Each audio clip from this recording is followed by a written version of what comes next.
Maintaining proper chlorine levels prevents algae and other contaminants from building up in your hot tub.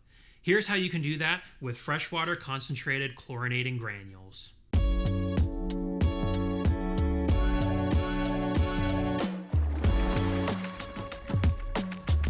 To get the most out of your chlorine, you'll want to keep chlorine levels at 2 to 3 parts per million.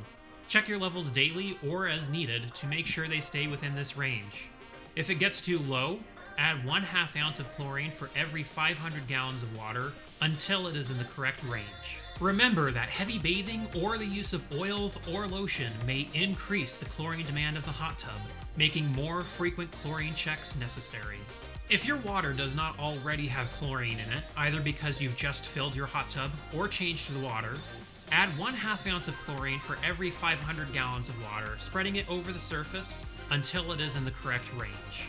Let the chlorine mix for 5 minutes and then check it with a reliable test kit. Once the chlorine is in the correct range, you may use your hot tub.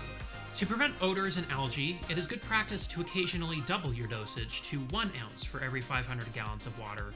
You should do this every 2 to 4 weeks. Once your chlorine is back within the correct range, continue your usual maintenance routine with a regular dosage amount.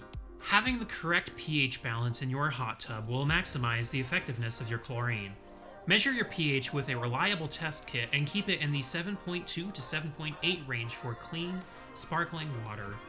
You can decrease pH by adding sodium bisulfate or increase it by adding sodium bicarbonate. Chlorine goes a long way in keeping your water clean and clear. FreshWater concentrated chlorinating granules make hot tub maintenance easy. Thank you so much for watching this video. Make sure to like, comment, and subscribe down below for future content from Leisure Time Inc.